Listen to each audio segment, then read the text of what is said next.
आपको बताएंगे मुल्क की सलामती पर आंच, कौन खड़ा है किसके साथ, बेबाक तज्जियाकार करेंगे शरीफों की शराफत पे से पर्दा उठाने वाले इंकशाफात। हमें फ़ख्र है अपने पाकिस्तानी होने पर, हमें फ़ख्र है अपने बोलवाला होने पर। बोल न्यूज़ पर आप देख रहे हैं प्रोग्राम ब्रेकिंग टुडे। मैं हूं शुएब अहमद, खुश आमदीद। ये बेशक पॉलिसी बहुत दोगली होगी, कभी जो है शाबाशी की थपकियां और कभी डूबों के मुतालबे, लेकिन चूंकि पाकिस्तान को अपनी कौमी सलामती के उमूर अब अपने ही सिक्योरिटी लेंस से देखने हैं, तो आज हमारे यहाँ की ना सिर्फ अस्करी क़यादत बल्कि सिविल क़यादत एक अहम इजलास में शामिल है। प्राइम मिनिस्टर हाउस में जारी इस इजलास के अहवाल भी आपको सुनाएंगे, लेकिन सबसे पहले देखिए ये रिपोर्ट।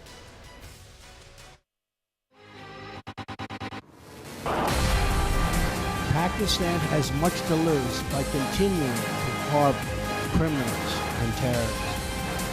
ट्रम्प की दोगली पाक अफवान पॉलिसी पर वजीर आजम की जेर सदारत कौमी सलामती का अहम इजलास आज होगा। इजलास में सिविल और अस्करी क़यादत सर जोड़ कर बैठेंगे।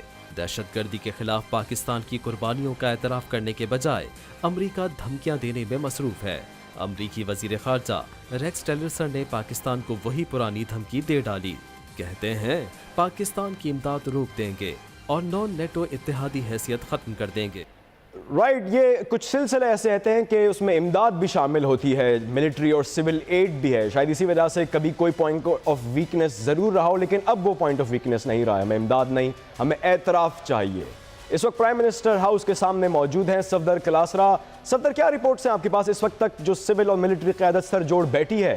कुछ अपडेट्स हैं कि इस वक्त तक किस किस ने ब्रीफिंग दी है?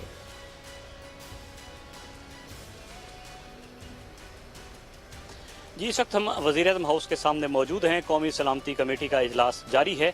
तो इस वक्त हमारे ज़राए के मुताबिक जो है वज़ीर ख़ारजा आसिफ ब्रीफिंग दे चुके हैं और इसके अलावा एमओ मिलिट्री ऑपरेशन जो है वो भी ब्रीफिंग दे चुके हैं। एक तो मौजूदा जो मिलिट्री ऑपरेशंस की है उनकी क्या सूरत हाल है, और दूसरा ये कि पाक अफगान बॉर्डर के ऊपर जो है वो क्या सूरत हाल है।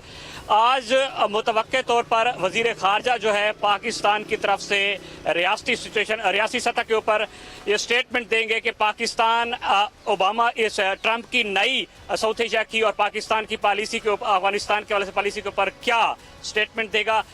और दूसरा ये कि जिस तरह की सख्त स्टेटमेंट अपोजिशन की तरफ से पाकिस्तान पीपल्स पार्टी ने दी है और फिर सेनेट के चेयरमैन कल रजा रवानी ने दी है, और फिर उसके बाद चाइना और रशिया की स्टेटमेंट के बाद और मिलिट्री चीफ जो है वहाँ पर कमर जवेद बाजा की तरफ से भी सख्त स्टेटमेंट आई है। उनका कहना है कि हमें हौसले की ज़रूरत है, हमें आपके डॉलर्स की ज़रूरत है, हमें आपकी इमदाद की ज़रूरत नहीं है।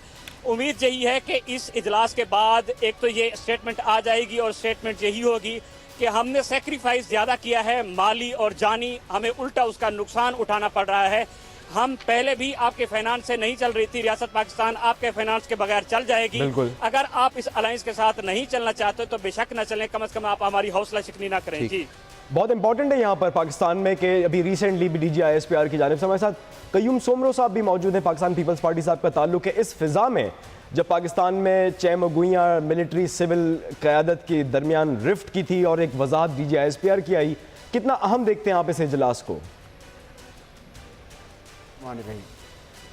देखिए, पाकिस्तान जिन हालात से गुज़र रहा है तो वक्त की ये ज़रूरत भी है कि हमें मुत्तहद होकर के और एक पेज पे होकर के मुल्क की सलामती के लिए जो भी मामलात हैं उसमें हमारी सोच एक होनी चाहिए, चाहे उसमें सिविल क़यादत का ताल्लुक हो चाहे वो मिलिट्री क़यादत का हो। वो देखें, हमारे यहाँ मैसेज जो बाहर जाना चाहिए वो एक ही होना चाहिए। हम एक हैं और अपने मुल्क की दिफा के लिए हम कल भी एक थे, आज भी हैं और आने वाले दिन में भी हम एक हैं। अपने पॉलिटिकल डिफरेंसेस हर जगह ओपिनियन होता है, मुख्तलिफ़ पार्टियों के दरमियान भी होता है, हुकूमत के साथ भी हमारा ओपिनियन हमारा डिफरेंट है, हम अपोजिशन का किरदार अदा कर रहे हैं। लेकिन जहाँ तक मुल्की मामलात का सवाल हो, कौमी अहमियत के मामलात जो हों, तो उसमें तो पाकिस्तान पीपल्स पार्टी ने हमेशा पॉजिटिव किरदार अदा किया है। और हम समझ रहे हैं इस वक्त जिन हालात से पाकिस्तान गुज़र रहा है, शायद पहले से भी ज़्यादा हमें मुत्तफ़िक होने की ज़रूरत है, हमें अमली तौर पे इत्तेहाद की ज़रूरत है और हमारी सोच एक होनी चाहिए। क्योंकि देखें, एक बहुत बड़ा ख़तरा जो हमारे सरों पे मंडला रहा है, बहुत बड़ा ख़तरा जिसका आपने देखा पिछले हफ्ते में और अमेरिकन प्रेसिडेंट ने जिस अंदाज़ में स्पीच की है और जिस अंदाज़ में पाकिस्तान को एक धमकी दी है, तो ये तो वक्त है। अच्छा सुमरो साहब, जिस तरह आप कह रहे हैं कि एक आवाज़ होकर जवाब देना चाहिए, तो आपको नहीं लगता कि इस वक्त ज़रूरी है कि असम्बली के प्लेटफॉर्म से भी इस तरह की बात की जाए और अपोजिशन और हुकूमत मिलकर बैठें और जवाब जो देना चाहिए हिकमत अमली के तौर पर वो असम्बली के प्लेटफॉर्म से भी आना चाहिए? देखिए, हमेशा हमने पार्लियामेंट को अहमियत दी है, पार्लियामेंट की बालादस्ती को हमने कबूल किया है और हम पार्लियामेंट की ज़बानी बोलते हैं और हम समझते हैं कि ये पार्लियामेंट की ज़िम्मेदारी भी है। और हमने कब कहा है कि हमारा हमेशा किरदार रहा है कि जो भी अहम तरीन इश्यूज़ होते हैं मुल्क के अंदर, उसमें पाकिस्तान पीपल्स पार्टी अपना एक तारीखी किरदार अदा करती रही है। तो आज भी अगर हम ये समझ रहे हैं तो इसकी ज़रूरत भी है, तो इसमें कोई दूसरी राय नहीं होनी चाहिए। आप कह रहे हैं कि मुकम्मल इत्तेफाक रहेगा पार्लियामेंट में जो उमूर है, ये मामला पाकिस्तान की बका का है और जो जमहूरी सलामती के लिए, और इसके लिए हमें अपने सारे डिफरेंसेस जो भी हैं वो बिल्कुल उनको खत्म कर देना चाहिए। फैसल इमरान खान साहब ने भी ये बयान दिया था, मैसेज पूरी दुनिया को देना होगा। ये बात मेरी आप जी सुमरो साहब कि पाकिस्तान की कौम, बिल्कुल आपका पॉइंट आ गया, पाकिस्तान की हुकूमत की तरफ से, पाकिस्तान के इदारों की तरफ से एक ही मैसेज होना चाहिए कि हम पाकिस्तान है, हमारा पहला इंटरेस्ट बिल्कुल खुश आइन बात है। आप कह रहे हैं कि सब एक पेज पर जमा होंगे और एक आवाज में ये सब अब बात करेंगे। फैसल जावेद हमारे साथ मौजूद है इस्लामाबाद में। इस वक्त खास तौर पे जब चीन और रशिया रीजनल कुव्वतें आपकी पुश्त पर खड़ी हों, पाकिस्तान में मिलिट्री सिविल क़यादत भी साथ साथ एक आवाज़, अपोजिशन जमातें भी जब अपना वजन इस तरफ डालती दिखाई दें कि अब बहुत हो गया, फैसल कैसे मुख्तलिफ है ये माजी के डूम और मुतालबों और आज के डूम और मुतालबों में जिस तरह से हम रिएक्ट करने के लिए जा रहे हैं? हाँ जी, इसमें एक और चीज़ देखनी होगी कि ट्रंप की ये जो पॉलिसी है ये अमेरिका के लिए बहुत ख़तरनाक है। अमेरिका आइसोलेट हो सकता है और पाकिस्तान के बगैर अमेरिका किसी सूरत इस रीजन में कामयाब नहीं हो सकता, पाकिस्तान की सपोर्ट के बगैर। तो ट्रंप की ये जो पॉलिसी सामने आई है इसके खुद अमेरिका को बहुत ज़्यादा नुकसानात हो सकते हैं। और अमेरिकन जो प्रेसिडेंट ट्रंप हैं वो बहुत एक कॉन्ट्रोवर्शियल हैसियत रखते हैं विद इन अमेरिका भी।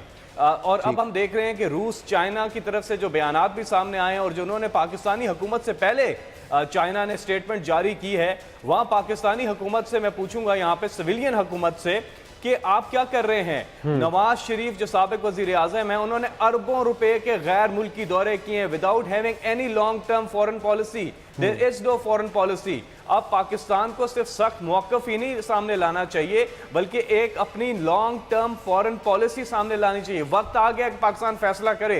पाकिस्तान ने अपने पांवों पे खड़ा होना, और पाकिस्तान ने ये जंग खुद लड़ी है। 80,000 लोग हमारे इसमें शहीद हुए, कुर्बानियां दी हैं, अरबों रुपए इसमें लगे हैं, माशियत हमारी तबाह हो गई है। लेकिन पाकिस्तान सिविलियन फ्रंट पे, डिप्लोमेटिक फ्रंट पे, फॉरेन फ्रंट पे अपने केस को ले जाने में नाकाम रहा है। मिलिट्री फ्रंट पे हमने भरपूर कामयाबियां हासिल की हैं, अफवाज पाकिस्तान को खिराज तहसीन पेश करते हैं, लेकिन अफसोस का मकाम है कि सिविलियन गवर्नमेंट के फ्रंट पर हम नाकाम हुए हैं अपना बैनुल अक़वामी एजेंडा टो करने में। हमने अब अमेरिका का जब ये बयान आया, पाकिस्तान का कोई भी हमारी सिविलियन गवर्नमेंट से कोई नुमाइंदा नहीं था जो रिएक्ट करता, एग्रेसिव स्टेटमेंट ही दे देते। अब ये बैठे हुए हैं, अच्छी बात है। इनको ना सिर्फ अपना सख्त मौक़िफ़ सामने लाना चाहिए बल्कि एक लॉन्ग, बिल्कुल उम्मीद रखेंगे कि इसका जो बयानिया सामने आए, वो जो बयानिया सामने आए उसमें बहुत सख्त मौक़िफ़ हो।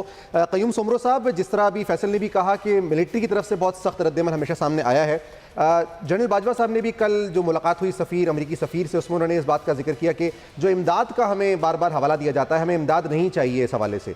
और उन्होंने बड़े क्लियर दो टोक मौक़िफ़ इख्तियार किया। उन्होंने कहा जो कुर्बानियाँ पाकिस्तान ने दी हैं उनको उनका एतराफ़ होना चाहिए। तो आप कितना अहम समझते हैं कि अमेरिका जहाँ एक तरफ इस तरह की धमकी दे रहा है इमदाद के हवाले से, पाकिस्तान की तरफ से, मिलिट्री की तरफ से ऐसा मौक़िफ़ जाना, ये कितना इंपॉर्टेंट होगा इस तमाम सूरत हाल में?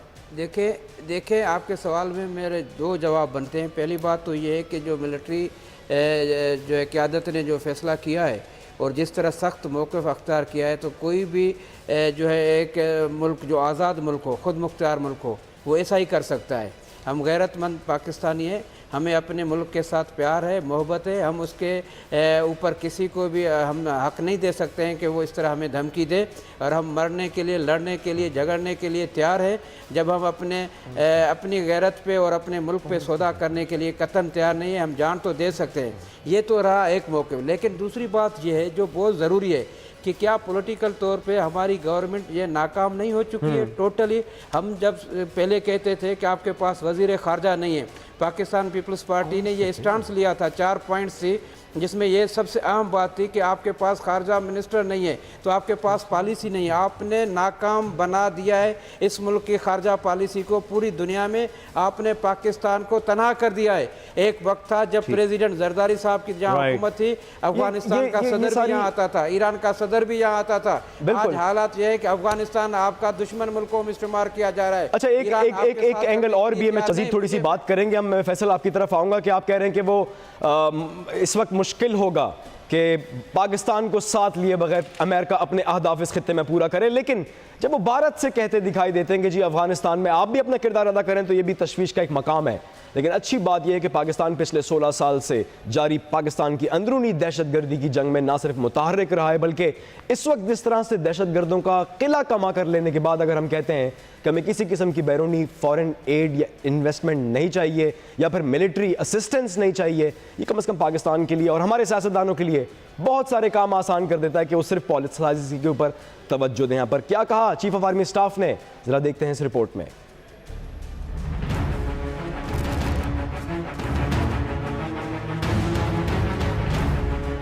Army chief general Qamar Javed Bajwa ने GHQ में पाकिस्तान में मुतय्यन अमरीकी सफीर डेविड हेल से मुलाकात की। आला सतह की बैठक में अमरीकी सदर डोनाल्ड ट्रंप की पाकिस्तान मुखालिफ तकरीर पर गुफ्तगू हुई। आर्मी चीफ ने दो टोक अल्फाज में कह दिया कि पाकिस्तान को अमरीका की माली इमदाद की जरूरत नहीं। अमरीका दहशतगर्दी के खिलाफ पाकिस्तान की कुर्बानियों का एतराफ करे। पाकिस्तान दहशतगर्दी को जड़ से उखाड़ फेंकने के लिए पुरज़्म है। जनरल कमर जावेद बाजवा का मजीद कहना था कि पाकिस्तान ने अफगानिस्तान में क़याम अमन के लिए बहुत कुछ किया और आगे भी करता रहेगा। अफगानिस्तान में देरपा अमन के लिए तमाम स्टेक होल्डर्स को मुश्तरका कोशिशें करना होंगी। मुश्तरका कोशिशों के बगैर ये जंग मंतकी अंजाम तक नहीं पहुंच सकती।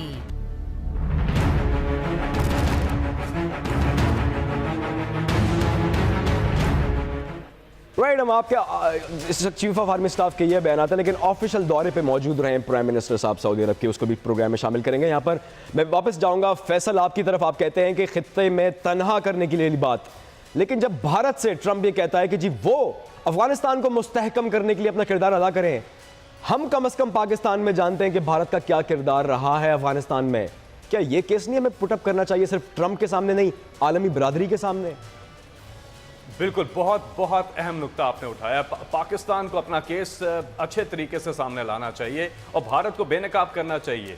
भारत जो दहशतगर्दी करता है पाकिस्तान के अंदर अफगानिस्तान के जरिए और अफगानिस्तान के अंदर भी जो दहशतगर्दी कर रहा है, उसके हवाले से बैनुल अक़वामी तौर पे पाकिस्तान की सिविलियन गवर्नमेंट अपना जो प्रोपेगेंडा है या अपनी जो बात है उसको बावर कराने में नाकाम रहा है, बुरी तरह नाकाम रहा है। लेकिन ये जो बात आप कर रहे थे शुएब, ये बहुत ही ज़बरदस्त स्टेटमेंट आया है आर्मी चीफ का कि हमें एड नहीं चाहिए। ये उस मौक़िफ़ की तायद भी है जो इमरान खान करते हैं वॉर ऑन टेरर से, जब ये शुरू हुई और उस वक्त क्या कि अमेरिकी अमदाद जो है वो इस्तेमाल की जा रही है पाकिस्तान को चुप कराने के लिए, और पाकिस्तान की सिविलियन हुकूमतें हमेशा इस हवाले से चुप रही हैं। आप देखें शायद खाकान अब्बासी बिल्कुल खामोश हैं। अभी ये इजलास बुलाना तो मजबूरी है, इजलास तो बुलाना है। एक पेज पे होने की सुमरो साहब बात कर रहे हैं, पाकिस्तान आर्मी, पाकिस्तान के लोग सब एक पेज पे हैं। जो एक पेज पे नहीं है वो हमारी सिविलियन हुकूमत है, जो कि पैनामा केस पिछले 1.5 साल से सारे वजीर यूटिलाइज हो रहे थे कि वो जी पैनामा में शरीफ खानदान की करप्शन को बचाएं,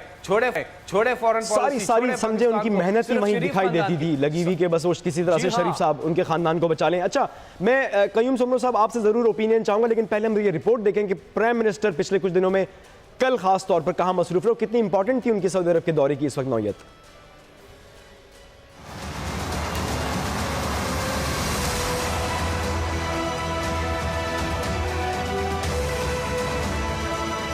शरीफ खानदान एहतसाब से खौफजदा या अदालती फैसलों से बेखौफ। नैब ने शरीफ खानदान को 2 बार तलब किया, लेकिन दोनों बार नवाज फैमिली गैर हाजिर रही। नैब हुक्काम ने अब शरीफ खानदान को मजीद 2 नोटिस भेजने का फैसला किया है। दूसरी जानिब लीगी रहनुमा अदालती फैसलों और JIT अरकान पर तस्दीक करने से बाज नहीं आ रहे। वजीर रेलवे ख्वाजा साद रफीक का कहना है कि पनामा JIT के सरबराह वाजिद ज़िया थे, लेकिन कंट्रोल किसी और का था। पंजाब के वजीर कानून राना सनाउल्लाह का कहना था कि इस केस के लिए अलहदा से निगरान जज तैनात किया गया, जिसका नतीजा पहले ही आ गया हो। उस इन्वेस्टिगेशन में पेश होने से कुछ हासिल नहीं होगा। यहाँ ये सवाल उठता है कि लीगी रहनुमाओं के खिलाफ JIT और अदालती फैसलों की तौहीन पर क्या कोई एक्शन लिया जाएगा? जी फैसल, आपके मौक़िफ़ की तायद करता है कि पहले नहीं आज भी मसरूफ़ हैं हमारे यहाँ के मुख्तलिफ वज़रा कि वो शाह से अपनी वफादारियाँ, और ख़ास तौर पे यहाँ पर एक्स शाह कहूँगा तो उनके साथ अपनी वफादारियाँ और नैब के मामले में शरीफ ख़ानदान का दिफा करते दिखाई देते। कय्यूम सोमरो साहब, इस वक्त भी आपको लगता है कि बेशक डिफेंस मिनिस्टर से अब वो फॉरेन मिनिस्टर हो गए, ख्वाजा आसिफ की तरफ मैं आपसे पूछूंगा कि आपको लगता है कि वो सीरियसनेस जिसका पाकिस्तान जितने कठिन मरहले से गुजर रहा है उसका मुजाहिरा करने के वो अहल या फिर उनके नज़दीक अहमियत भी है? देखें, ख्वाजा आसिफ साहब के अगर माजी देखें तो उन्होंने जिस तरह पार्लियामेंट के अंदर अफवाज पाकिस्तान के ख़िलाफ़ जो बातें की थी वो आज भी हमें याद है। तो वो बाहर जाकर के पाकिस्तान का दिफा कैसे कर सकता है, किस तरह की खारजा पॉलिसी दे सकता है जिसको अपने इदारों पे एतमाद न हो, जो अपने इदारों पे क्रिटिसाइज़ करता रहा हो, जिसने अपने किरदार और अमल की वजह से एक बहुत बड़ा डिफरेंस क्रिएट किया हो। तो मैं नहीं समझ रहा हूँ कि इस जंक्चर पे जहाँ पे एक सीनियर कोई तजुर्बेकार आदमी का होना बहुत ज़रूरी था पार्लियामेंट का, लेकिन ख्वाजा आसिफ साहब सवाए नेगेटिव सियासत के अलावा आज तक उन्होंने कोई पॉजिटिविटी शो नहीं की अपने पूरे पॉलिटिकल कैरियर में। तो एक तो ये बात। दूसरी बात, आपने नैब के हवाले से जो बात की है तो वो मैं समझ रहा हूँ कि क्या शरीफ ख़ानदान रूल ऑफ लॉ को नहीं समझते, क्या वो अपने कानून को, अपनी ज़ात को और अपने ख़ानदान को बालातर समझते हैं? अब आपके सामने दो मिसाल हैं। पाकिस्तान के एक्स प्राइम मिनिस्टर राजा परवेज़ अशरफ और यूसुफ रज़ा गिलानी साहब, वो नैब की तो हाज़िरियाँ भुगतते रहे 3-4 साल से, हर अदालत में जा रहे हैं। और आपको एक और मिसाल दूँ, प्रेसिडेंट जरदारी साहब ने जब 5 साल पूरे कर लिए, जब लोग ये कहते थे कि उनको इम्यूनिटी हासिल है 5 साल, उसी जब उनका सदारत का अहद ख़त्म हुआ तो अगले हफ्ते में, मुझे अच्छी तरह से याद है, आप लोगों को भी याद होगा इस्लामाबाद के लोग जहाँ बैठे हुए, बिल्कुल ठीक, कि हम नैब कोर्ट चले गए। ठीक है सोमरो साहब, उन्होंने कहा जी बिल्कुल, ये तमाम बातें रिकॉर्ड पर मौजूद हैं। फैसल, जिस तरह अभी एक खबर और सामने आई है कि नैब ने कल तक ये कहा था कि मजीद नोटिस नहीं भेजे जाएंगे और रेफरेंसेस तैयार होंगे और वो भेजे जाएंगे मजीद कार्रवाई के लिए। आज ये खबर आई है कि नैब मजीद 2 नोटिस भेज रहा है शरीफ खानदान को। आपको लगता है कि अब भी कोई जवाब आएगा, पेश होंगे, कोई बातचीत होगी नैब के साथ? और यहाँ पर नैब के किरदार को आप किस तरह से असेस करेंगे? बिल्कुल, नैब का किरदार तो अभी देखना होगा प्रैक्टिकली क्या करते हैं। अभी तो खैर बयानात और चीज़ें आ रही हैं, लेकिन देखिए मौके तो बहुत मिले हैं और अब पेश तो ये नहीं हो रहे हैं और ये एक रास्ता निकाल रहे हैं। अगर आप साद रफ़ीक की गुफ्तगू भी सुने और राना सनाउल्लाह की भी, ये अगेन पूरे प्रोसेस को कंट्रोवर्शियल बना रहे हैं और सुप्रीम कोर्ट पे बेसिकली ये सुप्रीम कोर्ट पे हमला कर रहे हैं, ये तौहीन अदालत कर रहे हैं। ये उसी का ऑर्डर है, सुप्रीम कोर्ट का ऑर्डर है और इसके ऊपर वो पूरा नहीं उतर रहे और किसी तौर पे अपनी सफाई देने के लिए, सामने आने के लिए ये तैयार नहीं है, क्योंकि इनके पास सफाई है नहीं। कर ये क्या रहे हैं? कर ये राय फरार इख्तियार कर रहे हैं और अभी बहुत 2-3 दिन में आप देखेंगे कि फ़्लाइट्स निकलेंगी और ये लोग यहाँ से पाकिस्तान से बाहर चले जाएंगे और ये एक NRO की तलाश में है जो इन्हें मिल नहीं रहा। अगर आप हिस्ट्री बिल्कुल, ये आप कह लेंगे जो डिसीजन दिया था फैसल, उसके नतीजे में बनाया गया नैब के पास अब 16-15 दिन बाकी रह गए यहाँ पर। जब लौट कर वापस आएंगे नाजरीन तो बात करेंगे। वो कहते हैं ना कि दुश्मन मरे थे खुश ना हुए, एक दिन सजना भी मर जाना है। सियासत के मैदान में बदतरीन दुश्मन रहे हों, लेकिन जब बात हो इंसानियत की तो कौन है जो दुआएं देते दिखाई देते हैं? एक मुख्तसर से वक्फे के बाद जब लौट कर वापस आएंगे, देखते रहिए बोल न्यूज़। आप देख रहे हैं पाकिस्तान का नंबर 1 शो ब्रेकिंग टुडे। आप देख रहे हैं पाकिस्तान का नंबर 1 शो ब्रेकिंग टुडे। आपको खुशामदीद कहेंगे ब्रेकिंग टुडे में। आपके लिए ब्रेकिंग खबर है। पिछले काफ़ी अरसे से इस ताल्लुक से हमने काफ़ी बात की बोल के ऊपर कि एक नाअहल साबिक वजीर आज़म को क्या वो जहर अफशानी की इजाज़त है जो वो पाकिस्तान के बहुत सालमियत के इदारे हों, इंसाफ के इदारे हों, उनके खिलाफ जहर उगलते रहे। तो फाइनली एक वकील अजहर सिद्दीकी की मुद्दत में दाखिल की गई लाहौर हाई कोर्ट की दरख्वास्त पर फैसला सुनाते हुए लाहौर हाई कोर्ट ने न सिर्फ नाअहल हुए साबिक वज़ीर आज़म नवाज शरीफ, बल्कि उनके साथ मौजूद उस वक्त के 16 वज़रा की तकारीर पर पाबंदी आयद कर दी है। तकारीर पर पाबंदी आयद करने का मतलब है कि किसी भी मीडिया आउटलेट को उनकी और इन 16 वुज़रा की तकरीर नशर करने पर पाबंदी का सामना होगा। इस एजेंडे के ऊपर सबसे पहले बोलने और पूरी कौम की उमंगों के हिसाब से हमने आवाज़ उठाई। नाअहल नवाज शरीफ को अब तकरीरों पर पाबंदी का सामना होगा। अगर वो कहीं पर कोई तकरीर करते भी हैं तो मीडिया इदारे पाबंद होंगे कि वो उसको नशर ना करें। यहाँ पर ना सिर्फ नवाज शरीफ बल्कि उनके साथ 16 मजीद वुज़रा भी शामिल हैं। लाहौर हाई कोर्ट के इस फैसले के नतीजे में उनकी तकारीर पर पाबंदी आयद होगी। बिल्कुल शोएब, और इस दरखास्त में यह मौक़िफ़ इख्तियार किया गया था कि नवाज शरीफ ने अपनी GT रोड रैली के दौरान खिताब करके सुप्रीम कोर्ट के जजेस को तज़हीक का निशाना बनाया। नवाज शरीफ की तकारीर सुप्रीम कोर्ट पर हमला और आइन के साथ बगावत है। पैमरा भी नवाज शरीफ के साथ मिला हुआ था, ये बात बताई गई थी, जिसकी वजह से नवाज शरीफ की तकारीर मीडिया पर नशर करने पर पाबंदी के हवाले से ये दरखास्त दायर की गई थी। और आज लाहौर हाई कोर्ट ने तारीखी फैसला जारी कर दिया है जिसमें नवाज शरीफ के साथ साथ उन 16 वुज़रा पर पाबंदी लगा दी गई है। बोल न्यूज़ सबसे आगे रहा इस तमाम मामले में, सबसे पहले पाबंदी के हवाले से आवाज़ उठाई तौहीन अदालत के हवाले से। तौहीन अदालत के मैं यहाँ पे जाना चाहूँगा फैसल जावेद, कैसे देखते हैं आप, क्योंकि एक तरह से सियासी मैदान में फ़ायदा भी ज़रूर होगा, लेकिन जो तसादुम की सी एक हवा क्रिएट हो रही थी नेशनल इंटरेस्ट की रूह से मैं जानना चाहूँगा कितना अहम देखते हैं इस फैसले को आप फैसल जावेद?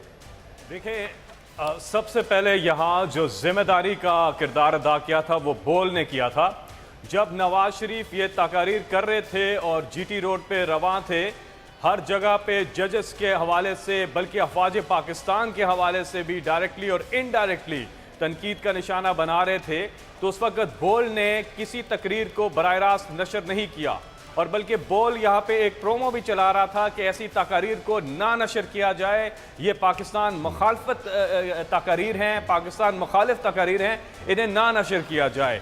बहरहाल बहुत बहुत मुबारक हो बोल को कि बोल ने बार बार ये पॉइंट उठाया और ये नुक्ता उठाया कि ऐसी तकारीर को बैन किया जाए, और बिल आखिर अदलिया की तरफ से ये हुक्म आया है, लाहौर हाई कोर्ट की तरफ से ये हुक्म आया है कि नवाज शरीफ और उनके जो हम नवा हैं, उनके जो साथी हैं, उनके जो दरबारी हैं, जो कि अदलिया को और बाकी इदारों को तनकीद का निशाना बना रहे हैं, इनकी तकारीर को बैन किया जाए। कल नवाज शरीफ ने इरादा किया हुआ है कि ईवान इकबाल में वो कुछ वकला हैं जिनसे तकरीर करेंगे।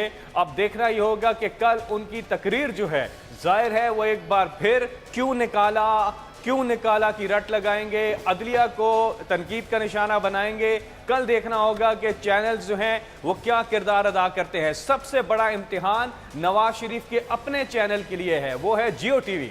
अब जियो टीवी क्या करेगा? जाहिर है लाहौर हाई कोर्ट का हुक्म आ गया है, तो अब वो किस तरह से नवाज शरीफ की ब्रांडिंग करेगा, किस तरह से नवाज शरीफ को दिखाएगा, और अब क्या वो नवाज शरीफ के लिए किस कदर किरदार अदा कर सकता है जियो टीवी, ये हमें देखना होगा। बहरहाल ये बहुत खुशाइन फैसला है अदालत का, क्योंकि इस किस्म की तकारीर अवाम को गुमराह भी करती हैं, इस किस्म की तकारीर पाकिस्तान के लिए नुकसानदेह हैं, और इस तरह की तकरीर अक्रॉस द बोर्ड बैन होने चाहिए। जो लोग हमारे इदारों को, जो लोग हमारी अदलिया को, जो उनके फैसलों को, अफवाज पाकिस्तान को इस तरह से सड़क पे खड़े होकर तनकीद का निशाना बनाते हैं और आगे से मीडिया के इसको चलाना, इस बात का इशारा करता है कि ना सिर्फ पैमरा बल्कि कुछ प्राइवेट चैनल जो हैं वो इस पूरी साजिश में, इस पूरी चीज़ में, जहाँ पे एक कोशिश की गई कि किसी तरह से मुल्क में अफरा तफरी पैदा कर दी जाए, मुल्क में महाजराई लाई जाए, उसमें कई चैनल्स ने भी किरदार अदा किया है। अब उन चैनल्स के बाद बेचने को क्या होगा वो उन्हें नज़रसानी करनी पड़ेगी कि अब वो क्या नया तरीका अख्तियार करते हैं जिससे वो अपने मकासद हासिल कर सकेंगे। बहरहाल ये एक धचका है उन तमाम लोगों के लिए जिन्होंने पाकिस्तान को, मैं कहूँगा, जिन्होंने पाकिस्तान को नुकसान पहुंचाने की कोशिश की है, उनके लिए एक बिल्कुल फैसल। और जिस तरह से आप बात कर रहे थे टीवी चैनल्स की और पैमरा के हवाले से, तो पैमरा से भी, चेयरमैन पैमरा से सवाल किया गया है और काउंसिल ऑफ कंप्लेंट से भी सवाल किया गया है लाहौर हाई कोर्ट की जानिब से कि किस बुनियाद पर तकरीर नशर की गई। हमारे साथ मौजूद हैं कयूम सुमरो साहब मौजूद हैं। सुमरो साहब, पाबंदी लगा दी गई है लाहौर हाई कोर्ट की जानिब से नवाज शरीफ, नाअहल नवाज शरीफ की, वो अजहर सिद्दीकी साहब, वो वकील जिन्होंने कि कंप्लेन दायर की थी, उनसे बात करते हैं कि आपने क्या सोच कर ये फैसला किया, तो क्या आपको उम्मीद थी इस किस्म का फैसला लाहौर हाई कोर्ट से आएगा? भाई, जैसे हमारा उनसे राब्ता बहाल होता है, हम कोशिश करेंगे कि उनसे जान सकें। ये एक वकील की मुद्दियत में दाखिल की गई थी दरखास्त, GT रोड पर सफर करते हुए उन्होंने और उनके साथ मौजूद 16 वुज़रा ने जो जहर अफशानी की थी, उस पर अजहर सिद्दीकी साहब, आपने जो कंप्लेन दायर की थी उसमें क्या क्या सवाल, क्या नुक्ते उठाए थे? राइट, हम कोशिश करेंगे कि लाइन जैसे ही बहाल होती है हम उनसे जानना चाहेंगे। यहाँ पर नाजरीन आपको ब्रेकिंग न्यूज दें, लाहौर हाई कोर्ट ने एक फैसला सुनाया है जिसके नतीजे में नाअहल हुए साबिक वजीर आजम के ऊपर न कि सिर्फ तकरीर करने पर बल्कि मीडिया हाउसेस के ऊपर भी तकरीर नशर करने पर पाबंदी होगी। यहाँ पर जवाब तलब किया गया है न कि सिर्फ चेयरमैन पेमरा से बल्कि काउंसिल ऑफ कंप्लेंट से भी। क्या बताएं कि इस मवाद को देखते हुए भी आपने कैसे जारी रखा? न कि सिर्फ नवाज शरीफ बल्कि 16 उनके करीबी वुज़रा के ऊपर पाबंदी होगी और उसकी वजह है तौहीन आमेज तकारीर, जिसका मतन भी तलब किया गया है। एक अलग से केस मौजूद है सुप्रीम कोर्ट में जो कि इन तमाम मामलात की छानबीन कर रहा है। यहाँ पर बहुत अहम है, हम देख रहे हैं कि यही अगस्त के महीने पिछले साल इसी तरह के कुछ इकदाम किए गए थे कि जहां पर रियासत और रियासत के अहम सुतूनों के ऊपर और इदारों के ऊपर जहर अफशानी की जाए। वहां पर अदालतें हमें मुतहर्रिक दिखाई देती हैं और वो फैसला सुनाती हैं। यहां पर वकील अजहर सिद्दीकी की मुद्दत में ये दरख्वास्त दायर की गई थी जिस पर आज लाहौर हाई कोर्ट ने फैसला सुनाते हुए मीडिया के नशरियाती इदारों पर भी पाबंदी लगाई है। फैसल अजीज, आप कह रहे थे कि यहाँ पर बहुत इंपॉर्टेंट होगा कल का मौका, लाहौर बार एसोसिएशन से खिताब करेंगे वजीर आजम, क्या उनको इजाज़त होगी तकरीर की और क्या वो तकरीर नशर की जाएगी? लिटमस टेस्ट होगा इस फैसले का। कयूम सोमरो साहब, आपकी तरफ मैं आऊँगा यही बात लेकर, कैसे देखते हैं आप इस सूरत हाल को? फ्रीडम स्पीच को भी मद्देनजर रखते हुए अदालतों ने क्या ये एक अहसन फैसला सुनाया है?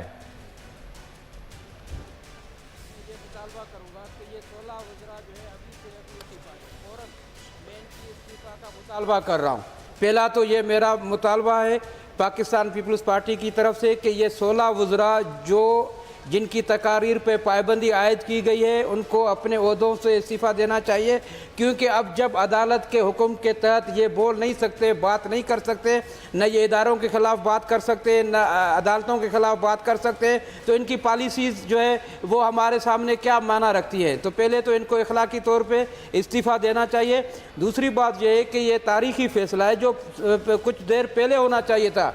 जब आपने इल्ताफ़ हुसैन की तकरीर पर पाबंदी आयद की थी तो वो भी यही सबब था कि वो पाकिस्तान के इदारों के ख़िलाफ़ बोल रहा था, वो पाकिस्तान के ख़िलाफ़ बात कर रहा था, वो राह की बात कर रहा था, वो इंडिया के साथ मिलकर के मोदी की ज़ुबान बोल रहा था। तो क्या यहाँ पे मियाँ नवाज शरीफ साहब की जो भी स्पीच जब से वो प्राइम मिनिस्टर डिस्क्वालीफाई हुए, नाल हुए, तो उसके बाद से जो भी तकारीर या उनके रफ़का की जो भी तकारीर जिसका आपने जिक्र किया कि 16 वज़रा पे जो है पाबंदी लगा दी गई है, तो उनकी तकारीर उठा करके देखें तो वही बात जो मोदी करता रहा है, वही बात जो राह के एजेंट करते रहे, जो पाकिस्तान के दुश्मन ये बातें फैलाते रहे, उन्हीं की तकारीर और इल्ताफ़ की तकारीर में कोई फ़र्क नहीं था।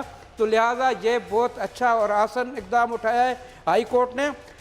और मैं समझ रहा हूँ कि अदालतों के ऊपर अवाम का एक एतमाद बहाल होता जा रहा है। सबसे बड़ी जो टर्निंग पॉइंट है पाकिस्तान अवाम के लिए, पाकिस्तान के अवाम के लिए खुशखबरी यही है कि अदालतों ने अपने फैसले शुरू कर दिए हैं और अदालत ये समझ रही है कि जिन्होंने पाकिस्तान को लूटा है, 30 साल से करप्शन की है, पनामा लीक्स, ऑफशोर कंपनीज मुल्क को बेच करके रखा हुआ है, इक्तिसादी सूरत हाल को तबाह करके रखा हुआ है, मुल्क को मकरूज बना करके छोड़ दिया है इन्होंने, उनके खिलाफ अब एक्शन होना चाहिए।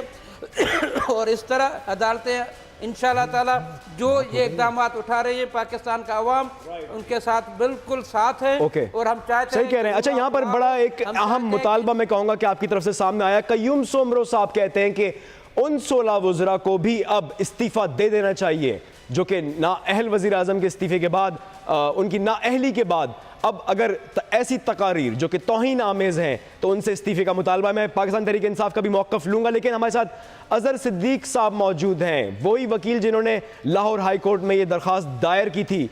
क्या आपने मुद्दा सामने रखा था और क्या तवक्कुआत थी आपको? कैसे देखते हैं इस फैसले को? जी बहुत शुक्रिया। बेसिकली ये कोई आज का इशू नहीं है। पिछले 8 महीनों से जिस तरह अदलिया की तौहीन और तजलील की जा रही है, चेयरमैन राइट। अज़हर सिद्दीक साहब, आपको आवाज आ रही है? मेरी आवाज आ रही है मुझे? जी जी, फरमाइए फरमाइए, कंटिन्यू। बुनियादी तौर पर मैं अर्ज करूं, ये आज का मामला नहीं है। Chairman senate, speaker national assembly, speaker Punjab assembly को नवाज शरीफ समेत इन तमाम लोगों की शरीयत की दरखास्त दी गई 62(1)(b) और 62(1)(e) के कॉन्टेक्स्ट में कि ये राइट, मैं आपकी लाइन में कुछ डिस्टॉर्शन है, हम समझें 52(1)B को एक्सरसाइज करते हुए आपने ये दरख्वास्त दी थी। अजहर सिद्दीक साहब, फैसल जावेद साहब, आप कैसे देखते हैं यहाँ पर 16 वुज़रा के इस्तीफे की भी एक डिमांड सामने आई है और जो आइन की एक शिक 52B के ताल्लुक से हमें 90s का दौर याद आ रहा है, शायद यही शिक उस वक्त भी इस्तेमाल करके नाअहल करार दिया था। कितना अहम देखते हैं इस तमाम फैसले को? जी हाँ, ये आपने ठीक कहा और ये नवाज शरीफ की और इनके साथियों की कोशिश थी कि 90s की तरफ वापस लेके चले जाएं। 90s का दौर आपको याद कराता है कि वो अमीरुल मोमिनीन बनने के लिए आईनी तरमीम की तरफ जा रहे थे और ये अभी भी अमीरुल मोमिनीन बनने के लिए आइन के अंदर घुस के, आइन के अंदर, कॉन्स्टिट्यूशन के अंदर तब्दीलियां ला करके ये निकलना चाहने की कोशिश कर रहे हैं। ये NRO की तरफ भी जाने की कोशिश कर रहे हैं। लेकिन हो क्या रहा है, यहाँ सबसे बड़ी मुबारकबाद का मुस्तहिक बोल टीवी है, क्योंकि बोल टीवी ने इस ऑर्डर के आने से पहले ही पाकिस्तान के लिए अपना जिम्मेदाराना किरदार अदा किया और उन तकारीर को बराह रास्त नशर नहीं किया जहां तौहीन अदालत हो रही थी। अब जब तौहीन अदालत हुई और लाहौर हाई कोर्ट का ये जो फैसला सामने आया है, इसके बाद ये होना चाहिए कि ये सीधे सीधे तौहीन अदालत के मुर्तकिब हुए हैं। वो जो तकारीर हैं वो उठा के सुन ली जाए, अदालत को इस पर नोटिस लेना चाहिए कि तौहीन अदालत के मुर्तकिब हुए हैं और फिल फॉर इनका नाम ECL में डालना चाहिए, क्योंकि इसके बाद ये राय फरार इख्तियार करके ये मुल्क से निकलने की कोशिश करेंगे। मैं आपको प्रेडिक्शन दे रहा हूं, मुझे लग रहा है और कुछ अंदरूनी मालूमात भी हमारे पास हैं कि अगले 48 घंटे के अंदर अंदर नवाज शरीफ पाकिस्तान से बाहर जाने वाले हैं। इनके करीबी साथी, ठीक है, आपने बल्कि प्रेडिक्शन के हवाले से जो कहा है वो मीडिया में चमगुइयां जारी हैं कि आज या कल बस किसी भी टाइम फरार होने लगे। अजहर सिद्दीक साहब, 51 52B के तहत जो आपने ये दरख्वास्त दायर कराई थी उसके हवाले से आप मजीद गुफ्तगू कर रहे थे, काइंडली आगाह कीजिएगा कि ये 90s दौर के हमने देखा बड़े मुतहर्रिक कवानीन है, इस बार क्यों ख्याल आया? कि मैं फिर कहता चलूं, थोड़ा सा क्लियर करना जरूरी है कि ये मामला पिछले आज का नहीं है। ये 8 महीने से जिस तरह मुस्लिम लीग नून के वज़रा अदालतों की तजलील और तस्हीह कर रहे हैं, मैंने पहले चेयरमैन सेनेट आमना मलिक पटिशनर है, इसमें chairman senate, speaker national assembly, speaker Punjab assembly के पास दरखास्तें दी और मुख्तलिफ दरखास्तें दी। उन्होंने ये सारी दरखास्तें खारिज कर दी। उन्होंने कहा रोकें, आप कस्टोडियन ऑफ द हाउस है। ये मामला इलेक्शन कमीशन को भिजवाया, इलेक्शन कमीशन ने कुछ नहीं कहा। पैमरा को कहा गया, पैमरा को सिर्फ ये कहा गया कि पैमरा ऑर्डिनेंस के तहत, पैमरा रूल्स के तहत और कोड ऑफ कंडक्ट 2015 के तहत अदलिया मुखालिफ तकारीर नशर नहीं हो सकती है। आपको अगर कोई एक एंकर बात करता है तो फौरन पाबंदी लगा देते हैं। हमारा कंसर्न ये है, आइन को एनफोर्स करें, आर्टिकल 204 के तहत तौहीन अदालत है। अब ये सारी अथॉरिटी एक्सरसाइज करने के बाद अदालत में गए हैं। अदालत में आज पटिशन बेसिकली इन सबको डिस्क्वालीफाई करने के हवाले से, इलेक्शन कमीशन को डिस्क्वालिफिकेशन प्रोसीडिंग चलने के हवाले से, बगावत के मुकदमा दर्ज करने के हवाले से और चौथा टाइम मैंने बाकी जो प्रेयर्स हैं अदालत से कहा कि मैं दोबारा पटिशन दायर कर लूंगा। लेकिन मेरा इस वक्त कंसर्न ये है कि कल वोकला कन्वेंशन नवाज शरीफ साहब करने जा रहे हैं और अदलिया की तस्दीक जिस तरह कर रहे हैं, बगावत कर रहे हैं, अवाम को अदालतों के खिलाफ, इदारों के खिलाफ उकसा रहे हैं और उनको रोकना चाहिए। और यही मामला जो है अदालत के सामने लेके गए हैं, अदालत को वाज़ेह तौर पर बताया है और सबूत दिए हैं अदालत के सामने बाकायदा। और देखिए, काउंसिल ऑफ कंप्लेंट ने कहा, उन्होंने कहा जी मुझे सबूत लेके आओ। अब ये सारी चीजें तो रिकॉर्ड के ऊपर मौजूद थी। अदालत ने मौका मेरा सुना है, मौका सुनने के बाद पैमरा ऑर्डिनेंस, पैमरा रूल्स और कोड ऑफ कंडक्ट 2015 के तहत अदलिया मुखालिफ तकारीर करने के हवाले से रोक दिया। उन्होंने कंप्लायंस करने को कहा है। ये आपने और दूसरा याद रखिएगा, मैंने इस पिटीशन के अंदर अल्ताफ हुसैन की तकारीर का भी जिक्र किया है कि वो भी इदारों के खिलाफ करते रहे और उन पर तस्वीर, मैं उनकी तकारीर वगैरह वो करते रहे। मैं उनको रोकने के, मेरा सिर्फ कंसर्न ये है कि अदलिया तजरीब या इदारों की जो तजरील कर। अच्छा अजहर सिद्दीक साहब, मैं आपसे अब जरा थोड़ा सा फैसले के ताल्लुक से भी जानना चाह रहा हूं। यहाँ पर के जो अदालत ने, लाहौर हाई कोर्ट ने फैसला सुनाया है, उसकी डिटेल्स भी हमारे नाजरीन के सामने रखिएगा। क्या सिर्फ पैमरा को बावर कराया कि वो इन तमाम तकारीर को नशर ना करे, या फिर वजीर आजम को रोकने के लिए भी साबिक वजीर आजम को रोकने के लिए स्टेट मशीनरी भी इस्तेमाल होगी? मेरी बात सुनिएगा, बाकी 16 ये नवाज शरीफ समेत ये मुद्दा ऐलान है।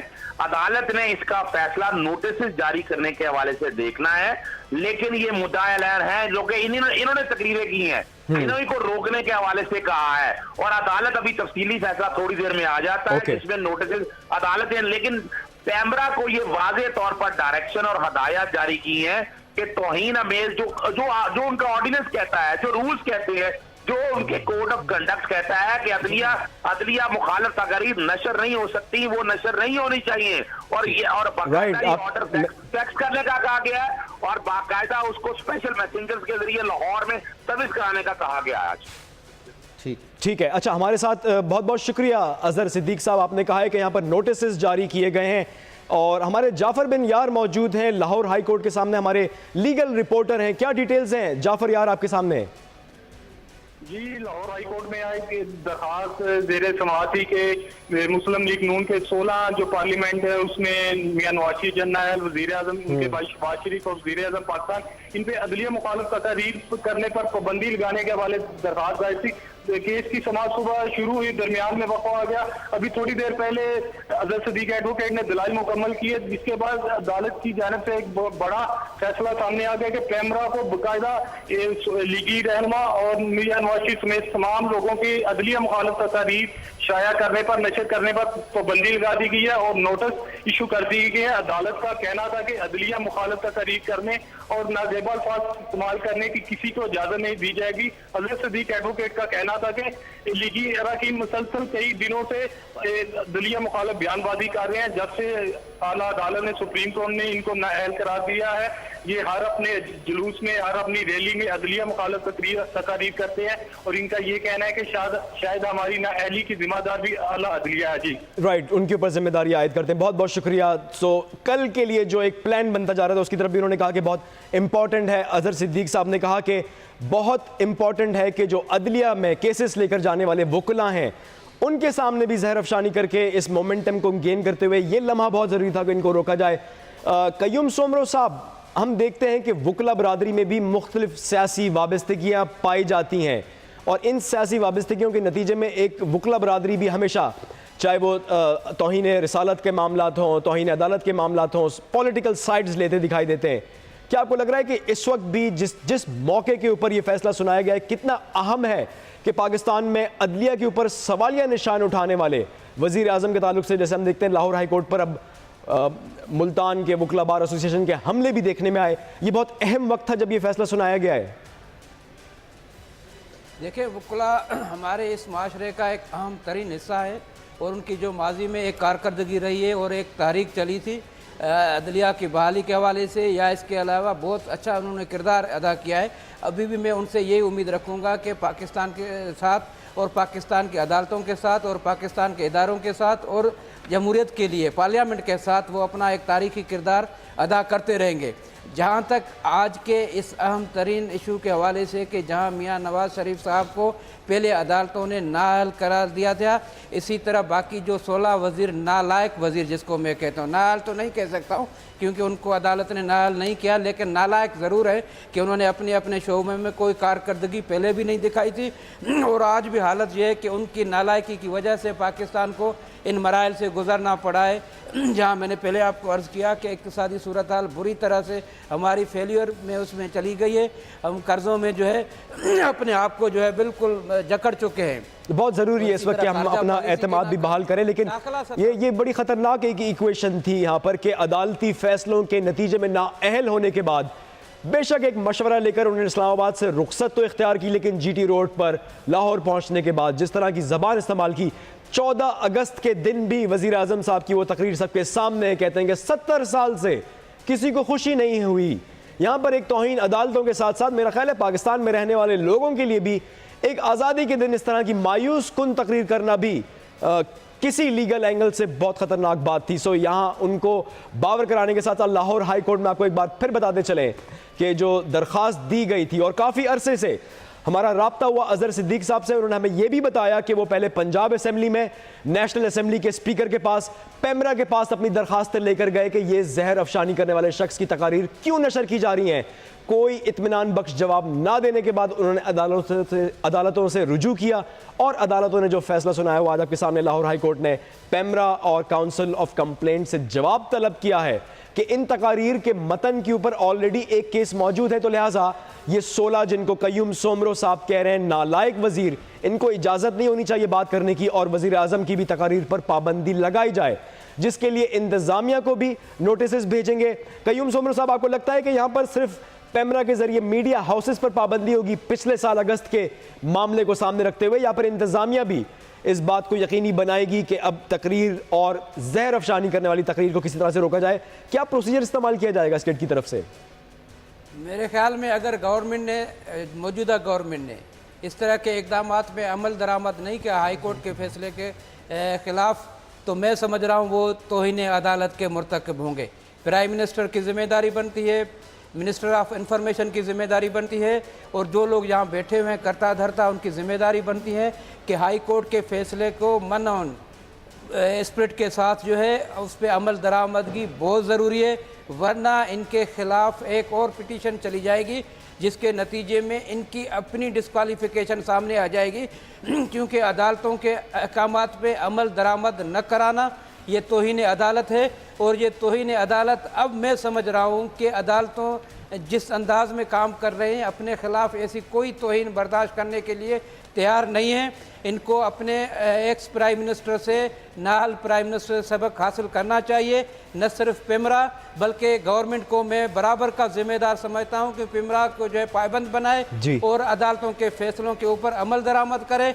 और उसके अलावा जो एक बात मैं पहले कर रहा था, शायद वो मैंने पूरी नहीं की, वो ये है कि नेब के हवाले से मियाँ नवाज शरीफ साहब के पास आखिरी ऑप्शन है, और मैं आपके इस टीवी प्रोग्राम के ज़रिए, आपके चैनल के ज़रिए मियाँ साहब को, हुकूमत को ये बिल्कुल मेरी गुजारिश होगी कि नेब के सामने सरेंडर हो, पेश हो जाओ, बिल्कुल ठीक, अदालतों के सामने अपने आप बिल्कुल। कयूम सोमरो साहब ने अपने बोल के ज़रिए से बात पहुँचाई है नवाज शरीफ तक कि वो नेब के सामने पेश हो। फैसल जावेद, हमने माजी में जो देखा कि पैमरा और उसके चेयरमैन अबसार आलम बड़े शरीफ खानदान के साथ बड़े उनकी इनायतें रहीं और बड़ा सपोर्ट करते रहे। अच्छा, इस वक्त साद रफ़ीक मीडिया से गुफ्तगू कर रहे हैं, नाज़रीन को वहाँ लिए चलते हैं। सबको मालूम है जो पार्टी ने एक्शन लिया था।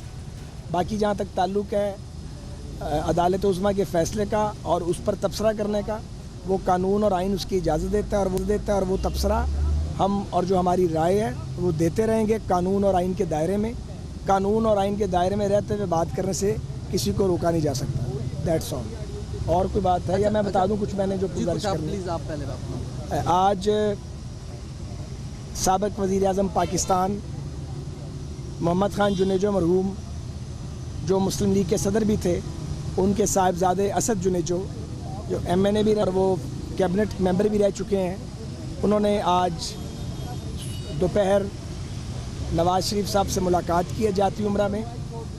इस मुलाकात में वज़ीर आला पंजाब शहबाज शरीफ साहब, सेनेटर परवेज़ रशीद, आसिफ करवानी साहब, मैं भी था और गवर्नर सिंध भी मौजूद थे, और उन्होंने मुस्लिम लीग नून में शमूलियत का ऐलान किया है। असद जुनेजो साहब PMLQ के सिंध के सदर थे कुछ अर्सा पहले तक, शायद 1-1.5 माह पहले उन्होंने रिज़ाइन किया था। तो मुस्लिम लीग नून की सारी क़यादत और हमारे कारकुन मोहम्मद ख़ान जुनेजो मरहूम के साहबजादे असद जुनेजो को मुस्लिम लीग नून में शमूलियत पर वेलकम करती है, और हम समझते हैं कि उनके आने से सिंध में मुस्लिम लीग को बड़ी तक़वियत मिलेगी।